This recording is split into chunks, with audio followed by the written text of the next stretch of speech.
नमस्कार पालक मित्र मैत्रिणींनो, आता आपल्या मुलांच्या उन्हाळी सुट्ट्या चालू झालेल्या आहेत। त्यासाठी मुलांनी सुट्ट्या अतिशय आनंदात घालवली पाहिजे म्हणून मी त्यांच्यासाठी छान छान गोष्टींचा खजाना, खूप साऱ्या गोष्टींची सिरीज घेऊन येत आहे। तर मुलांना या गोष्टीचा आनंद घेऊ द्या आणि तुम्ही पण सुट्ट्या एन्जॉय करा। त्यासाठी माझ्या चॅनलला सबस्क्राईब करा आणि गोष्टीचा आनंद घ्या। आपली गोष्टही ऐकून होईल आणि त्यातून आपल्याला काही शिकायलाही मिळेल। तर मग दर मंगळवारी दुपारी 2 वाजता माझ्या चॅनलला भेट द्यायला विसरू नका। आशा आहे की तुम्हाला या गोष्टी नक्की आवडतील। धन्यवाद। नमस्कार मुलांनो, कसे आहात? सुट्ट्या एन्जॉय करताय ना? चला तर मग आता एक आपण गोष्ट ऐकूया। गोष्ट आहे गाढवाची फजिती किंवा सिंहाचे कातडे पांघरलेले गाढव। एके काळाची गोष्ट आहे। एक गाढव होते। दुसरे प्राणी नेहमी त्याची थट्टा करत। तो दुसऱ्या प्राण्याचे असे वागणे पाहून कंटाळला होता। तो नेहमी विचार करत असे की त्याच्याजवळ सुद्धा एक ताकद, सौंदर्य किंवा गोड आवाज असता तर दुसऱ्या प्राण्यांनी त्याची थट्टा केली नसती। एकदा गाढव असाच कुठेतरी जात होता। वाटेत त्याला सिंहाचे कातडे पडलेले दिसले। प्रथम गाढवाने त्याच्याकडे दुर्लक्ष केले आणि पुढे तो चालू लागला। मग त्याला अचानक एक युक्ती सुचली। त्याने ते सिंहाचे कातडे घेतले आणि अंगावर टाकले। त्याला वाटले आता सगळ्या प्राण्यांना वाटेल की मी सिंह आहे आणि ते माझा आदर करतील। सिंहाचे कातडे अंगावर पांघरून गाढव पुढे निघाला। वाटेत तो एका सश्याला भेटला। सश्याला वाटले की तो सिंहच आहे असा समजून ससा तिथून पळून गेला। गाढवाला हे सर्व पाहून खूप मजा आली। आता त्याला वाटले की तो आता सहज जंगलाचा राजा बनेल। त्यानंतर तर जो कोणी कातडे पांघरलेल्या गाढवाला पाहत असे ते घाबरून पळून जायचे।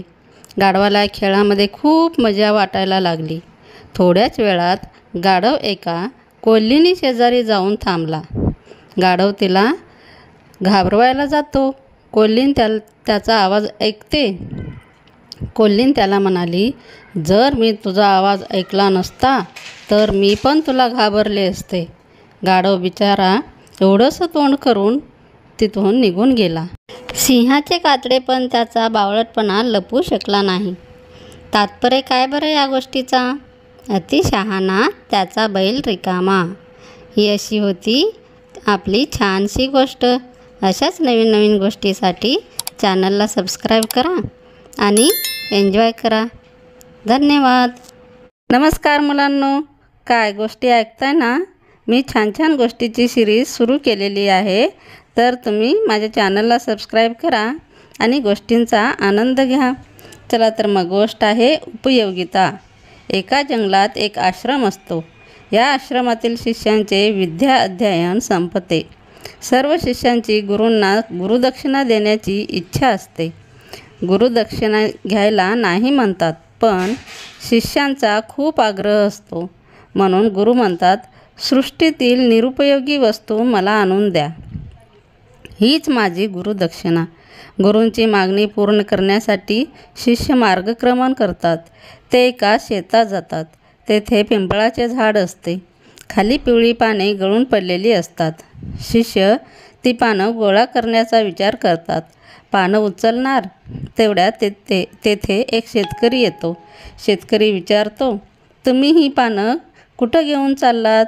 शिष्य म्हणतात, अहो ती निरुपयोगी आहेत। शेतकरी म्हणतो, कोण म्हणतो ही निरुपयोगी आहेत? ही पानं मला कंपोस्ट खत देतात। हे खत शेतात टाकल्याने शेतात पीक चांगले येते। तुम्ही ही पानं नेऊ शकत नाहीत। तेथून शिष्य परत फिरतात। निरुपयोगी वस्तूंचा शोध घेत घेत ते एका जंगलात येतात। झाडाखाली खूप काड्या पडलेल्या असतात। यांचा काही उपयोग नाही असे म्हणून शिष्य सर्व काड्या गोळा करायला लागतात। काड्या उचलणार तेवढ्यात एक वृद्ध स्त्री येते। ती शिष्यांना विचारते, बाळांनो तुम्ही काय करीत आहात? शिष्य म्हणतात, आजी या निरुपयोगी काड्या आम्ही जमा केलेल्या आहेत। आजी म्हणते, कोण म्हणतो या काड्या निरुपयोगी आहेत? या परिसरात मी एकटी राहते. येथे पडलेल्या काड्या मी चुलीकरता वापरते, त्यावर स्वयंपाक करते. या सर्व काड्यांनी मी 8 दिवस स्वयंपाक करू शकेल. शिष्य आजीला सर्व काड्या देऊन मार्गस्थ होतात. ते पुन्हा निरुपयोगी वस्तूंचा शोध घेऊ लागतात. शोध घेत घेत ते एका नदीकाठी येतात. पाण्याच्या प्रवाहाबरोबर एक मोरपीस वाहत असते. शिष्य ते मोरपीस पकडतात. पिसांवर मुंग्या असतात. शिष्य आपापसात हे पीस निरुपयोगी आहे अशी चर्चा करतात. त्यांची चर्चा ऐकून पिसावरील मुंग्या म्हणतात, बाळांनो, पावसात आमची घरं उद्ध्वस्त झालीत. या पिसांनी आम्ही सुरक्षित आहोत. ते मोरपीस तेथेच सोडून सर्व शिष्य आश्रमात परत येतात.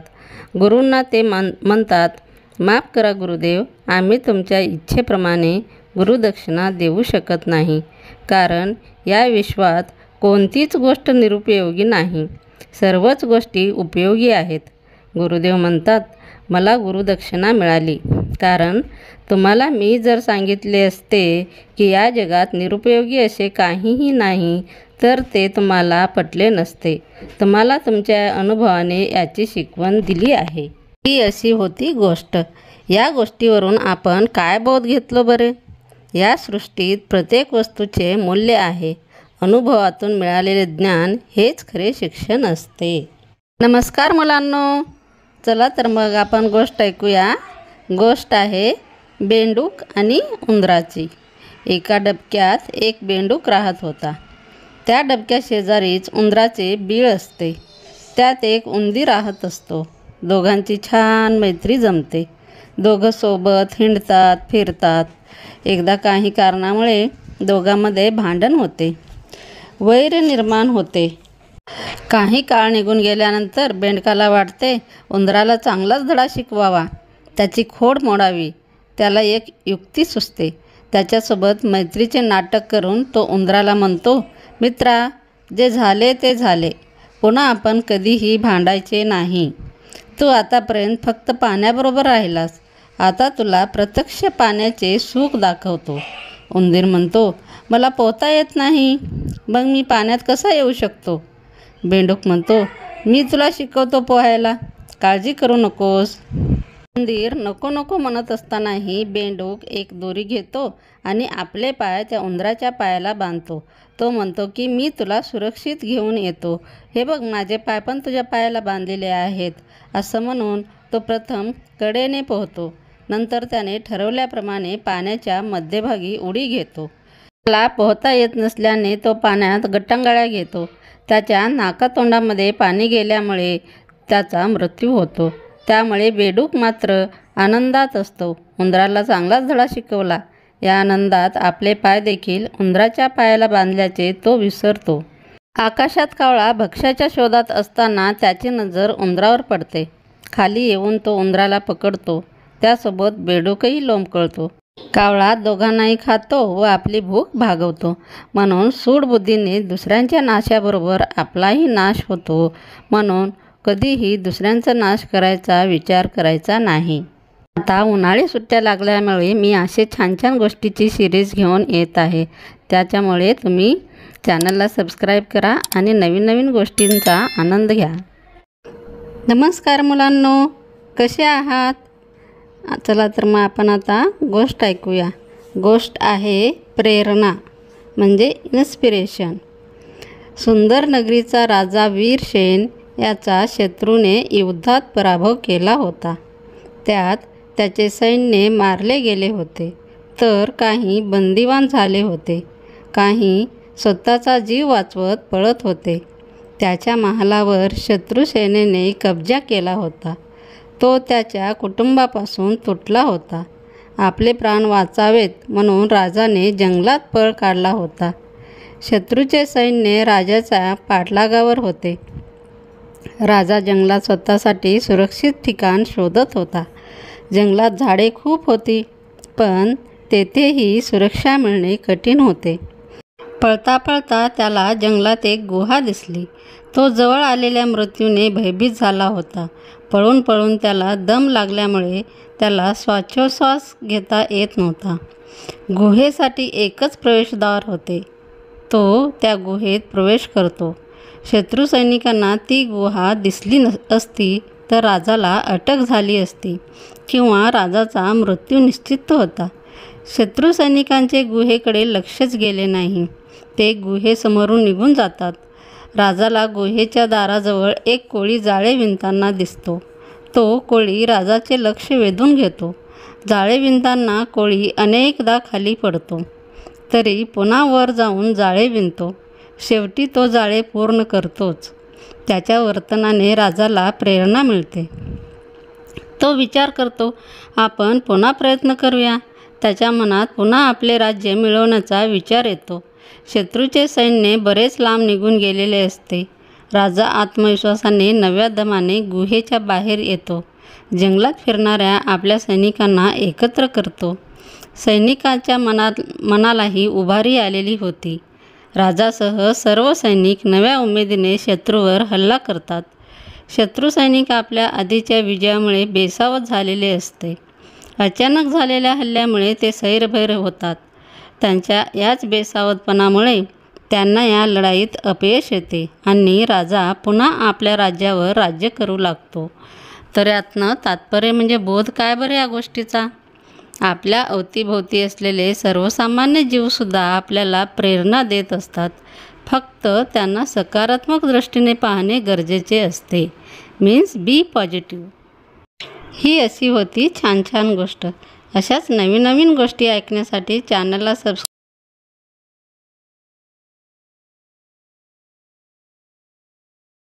नमस्कार मुलांनो, आजची गोष्ट आहे लोभी बगळा आणि हुशार खेकडा. चला तर मग गोष्ट ऐकूया. एका जंगलात एक तळे होते. त्यात एक म्हातारा बगळा राहत होता. म्हातारपणामुळे तळ्यातील मासे पकडण्याची शक्तीसुद्धा नव्हती. एके दिवशी भुकेने व्याकुळ झाल्याने तो बगळा त्या तळ्याकाठी रडत बसला होता. त्याचे रडणे ऐकून जवळच राहणारा खेकडा त्या बगळ्याची विचारपूस करण्यास आला. बगळे काका, आज आपण इथं रडत बसलात, तेव्हा आपल्या जेवणाची काही सोय नाही का? बगळ्याने सांगितले, बाळ, तुला काय सांगणार, मी आजपासून हिंसा करायचं नाही असं ठरवलंय. उपासमारीने जीव गेला तरी चालेल, पण मी निश्चय सोडणार नाही. माझ्या अंगी आता एकदम वैराग्य आलंय. माझ्या आसपास इतके मासे हिंडतायत, पण मी ढुंकून सुद्धा बघत नाही. खेकडा विचारतो, पण काका, हे वैराग्य अचानक कसं आलं? त्यामागे काही कारण घडलं का? त्याचबरोबर बगळा धूर्तपणे उत्तर देतो, बाळा, या तळ्यातच माझ्या जन्मापासून आजपर्यंत मी आयुष्य काढले.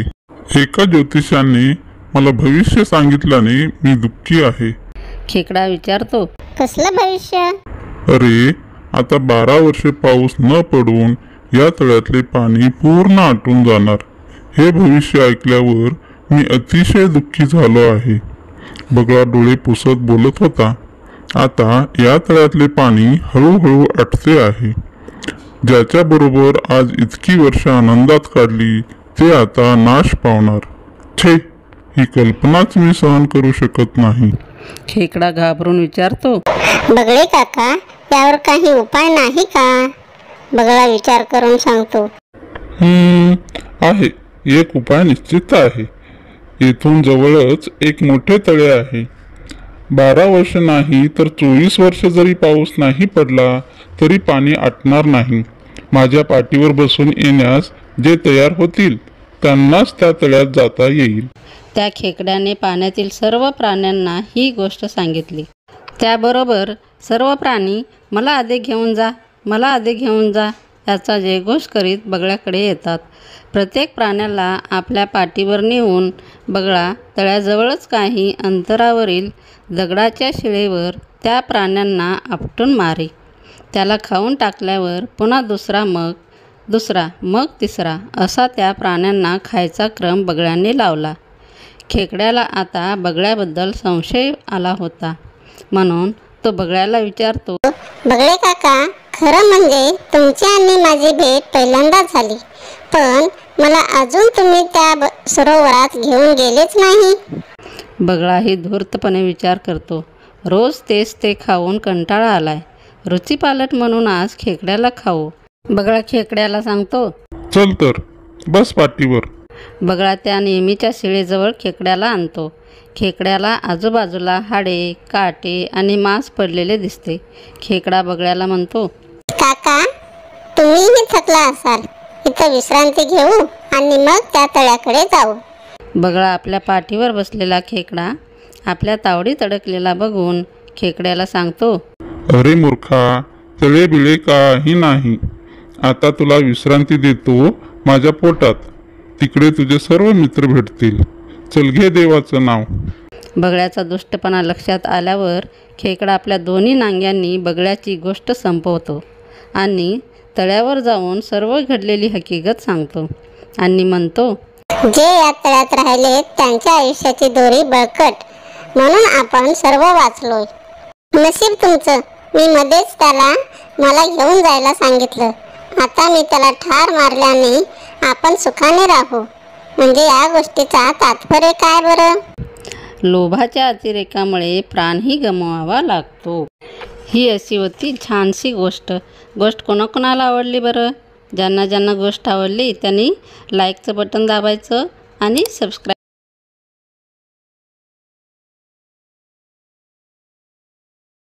नमस्कार मुलांनो, सुट्ट्या एन्जॉय करताय ना? चला तर मग आता आपली स्टोरी टाईम झालेली आहे. आजची स्टोरी आहे दोघांचे भांडण, तिसऱ्याचा लाभ. एका जंगलात सिंह आणि लांडगा एकत्र राहत होते. जंगलाचा राजा सिंह म्हातारा झाला होता. एक दिवस त्याला शिकार मिळत नाही. शिकार न मिळाल्यामुळे सिंह भुकेने व्याकुळ होतो. संध्याकाळ होते, अंधार पडायला लागतो. तेवढ्यात समोरून हरिण येताना दिसते. लांडगा सिंहाला म्हणतो, मी याला पकडतो, तुम्ही बाजूला व्हा. लांडगा शिकार पकडतो. हरिणाची शिकार सिंह खायला घेणार तेव्हा लांडगा म्हणतो, मी हे हरिण मारलेले आहे, याला मीच खाणार. शिकार केलेले हरिण लहान असते, त्यातून एकाचीच भूक भागणार होती. सिंह म्हणतो, मी जंगलाचा राजा आहे, शिकार मी खाणार. यावरून दोघांचे आपापसात भांडण होते. समजूतदारपणा कोणीही दाखवत नाही. दोघं एकमेकावर वार करून घायाळ होतात. पलीकडील झुडपातून कोल्हा या दोघांच्या भांडणाची गंमत पाहत असतो. तो हळूच बाहेर येतो आणि हरिण ओढून येतो. सिंह व लांडगा घायाळ जखमी झाल्याने केवळ एकमेकाकडे पाहत राहतात. कोल्ह्याची मात्र चंगळ होते. ही अशी होती गोष्ट. मग या गोष्टीवरून तुम्ही काय शिकलात बरं? ओळखा बरं, कोण सांगेल की या गोष्टीवरून आपण काय शिकलो? विचार करा. बरोबर ओळखलात. तर मग ज्यावेळी दोन जण एखाद्या गोष्टीसाठी भांडण करतात तेव्हा नुकसान दोघांचेच होते, फायदा मात्र तिसऱ्याचा होतो. त्यासाठी आपण कधीही एकमेकाशी भांडायचं नाही.